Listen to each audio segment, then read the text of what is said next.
Ya, Assalamualaikum warahmatullahi wabarakatuh. Selamat pagi.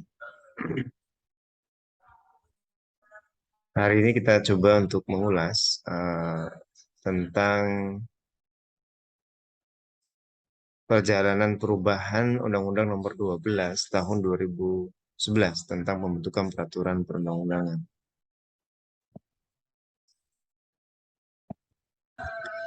Kalau kita ketahui bahwa Undang-Undang Nomor 12 Tahun 2011 ini dia mengubah eh, atau mengganti ya, mohon maaf, mengganti Undang-Undang Nomor 10 Tahun 2004 yang ada sebelumnya,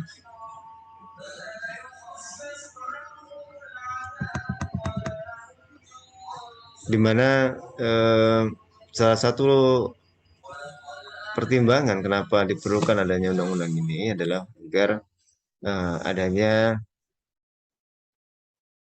tata cara pembentukan peraturan perundangan yang dilakukan dengan metode yang pasti, baku, dan standar yang mengikat semua lembaga yang berwenang membentuk peraturan perundangan.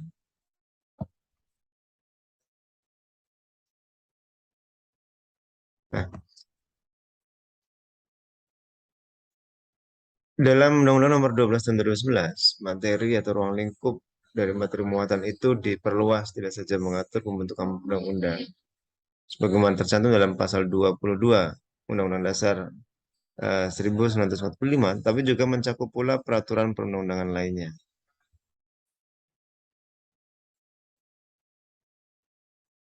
Dan dalam pelaksanaannya, Undang-Undang Nomor 12 Tahun 2011 ini telah di judicial review, diuji materi, khususnya terkait dengan kewenangan DPD dalam pembentukan peraturan perundang-undangan. MK dalam putusannya, ini nomor 92, PUU garing 20 Romawi, garing 2012, telah menguatkan eksistensi DPD dalam menjalankan fungsi legislasi. Ada 5 pokok persoalan konstitusional yang dimohonkan oleh pemohon terkait dengan fungsi legislasi dari DPE dimaksud. Apa saja? Yang pertama adalah kewenangan DPD dalam mengusulkan rancangan undang-undang sebagaimana diatur dalam pasal 22D ayat 1 Undang-Undang Dasar 45. Yang menurut pemohon, RUU dari DPD harus diperlakukan setara dengan RUU dari Presiden dan DPR. Nah, artinya selain DPR dan selain pemerintah, DPD juga punya kewenangan untuk mengusulkan rancangan undang-undang. Lalu yang kedua adalah kewenangan DPD untuk membahas rancangan undang-undang yang disebutkan dalam pasal 22D Undang-Undang Dasar 1945 bersama DPR dan Presiden. Artinya, selain mengusulkan, DPD juga punya kewenangan untuk membahas bersama. Nah, layaknya eh, DPR ketika mengusulkan suatu peraturan, dia dapat membahas bersama Presiden. Begitu pula dengan DPD, dia dalam mengusulkan peraturan dapat membahas rancangan undang-undang yang diusulkan bersama DPR dan Presiden. Ketiga, kewenangan DPD memberi persetujuan atas rancangan undang-undang yang disebutkan dalam pasal 20D Undang-Undang Dasar 45. Keempat, keterlibatan DPD dalam penyusunan prolegnas yang menurut pemohon sama halnya dengan keterlibatan Presiden dan DPR.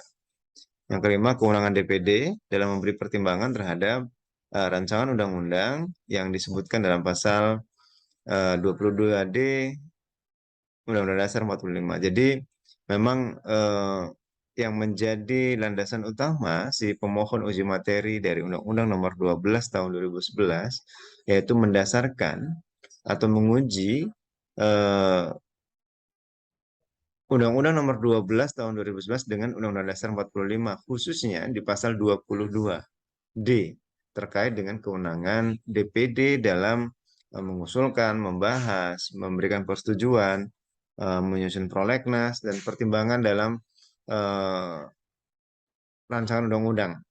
Nah,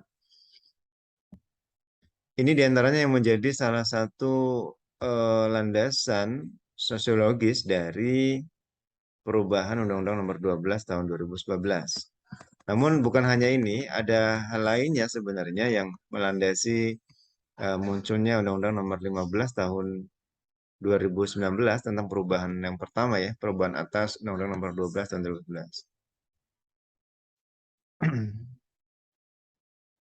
Apa itu? Yaitu adanya eh,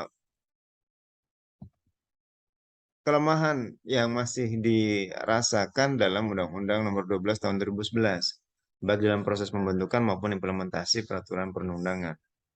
Hal ini terlihat dalam berbagai permasalahan, misalnya pembentukan undang-undang masih bersifat sektoral, baik di lingkungan pemerintah maupun di lingkungan Dewan Perwakilan Rakyat. Begitu pula Dewan Perwakilan Daerah. Hal ini ditandai dengan banyaknya undang-undang yang di judicial review dan usulan rancangan undang-undang dan dalam prolegnas yang belum berdasarkan kebutuhan yang objektif dan empirik. Permasalahan ini sebenarnya dapat terjadi dikarenakan pengaturan Undang-Undang Nomor 12 Tahun 2011 yang tidak secara tegas mengatur materi muatan undang-undang. Di samping proses legislasi bukanlah proses yang steril dari kepentingan politik. Dalam pembentukan peraturan pemerintah pengganti undang-undang Perpu, pasal 22 menentukan bahwa dalam hal ihwal kegentingan memaksa, Presiden berhak menetapkan peraturan pemerintah sebagai pengganti undang-undang. Lebih lanjut dalam pasal 22 ayat 3 Undang-Undang Nomor Dasar 45 ditentukan bahwa jika tidak mendapat persetujuan, maka peraturan pemerintah itu harus dicabut. Berdasarkan ketentuan pasal 52 ayat 6 Undang-Undang Nomor 12 Tahun 2011 menentukan bahwa dalam hal peraturan pemerintah pengganti undang-undang harus dicabut dan harus dinyatakan tidak berlaku sebagaimana dimaksud pada ayat 5. DPR atau Presiden mengajukan rancangan undang-undang tentang pencabutan Perpu. Permasalahannya mengapa DPR diberi wewenang untuk mencabut Perpu, padahal kewenangan pembentukan Perpu berada pada Presiden. Kemudian instrumen hukum apa yang cocok untuk mencabutan Perpu? Nah, di samping itu dalam pasal 23 ayat 2 Undang-Undang Nomor 12 Tahun 2011 diatur pengajuan rancangan undang-undang di luar prolegnas. Mencakup A. Untuk mengatasi keadaan luar biasa, keadaan konflik atau bencana alam, keadaan tertentu lainnya yang memastikan adanya urgensi nasional atau suatu rancangan undang-undang yang dapat disetujui bersama oleh alat kelengkapan DPR yang khusus menangani bidang legislasi. Dan Menteri yang menyelenggarakan urusan pemerintahan di bidang hukum, yaitu Menkumham. Nah, perlu dikaji secara lebih mendalam apakah sistem prolegnas yang memungkinkan adanya perencanaan RUU di luar prolegnas untuk mengakomodir keadaan luar biasa tersebut masih akan dipertahankan, mengingat makna untuk mengatasi keadaan luar biasa, keadaan konflik atau bencana alam serta membutuhkan penanganan cepat sudah diakomodasi dengan adanya mekanisme Perpu atau pembatasan pembentukan Perpu yang perlu dikaji mengikat adanya pasal 23. Nah, ada juga kaitannya dengan masalah peraturan daerah. Selama ini sering terjadi tarik ulur antara Undang-Undang Nomor 12 Tahun 2011 dan Undang-Undang Nomor 23 Tahun 2014 tentang pemerintahan daerah, baik pada tahap pembentukan perda maupun tataran peraturan pelaksanaannya.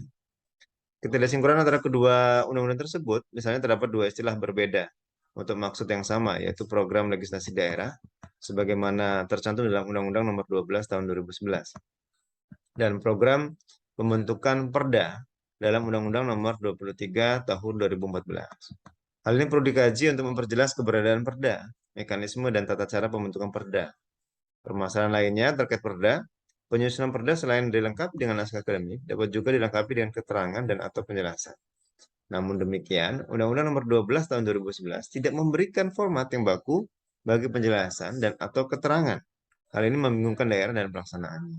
Nah, ini yang menjadi salah satu pertimbangan juga untuk melakukan perubahan terhadap Undang-Undang Nomor 12 Tahun 2011. Nanti kita akan coba lihat satu persatu materi muatan yang diatur dalam Undang-Undang Nomor 15 Tahun 2019. Apa saja kira-kira yang diubah dari Undang-Undang Nomor 12 Tahun 2011. Mungkin sementara itu dulu yang kita bahas pagi ini. Nanti kita lanjutkan di sesi berikutnya. Terima kasih. Assalamualaikum warahmatullahi wabarakatuh.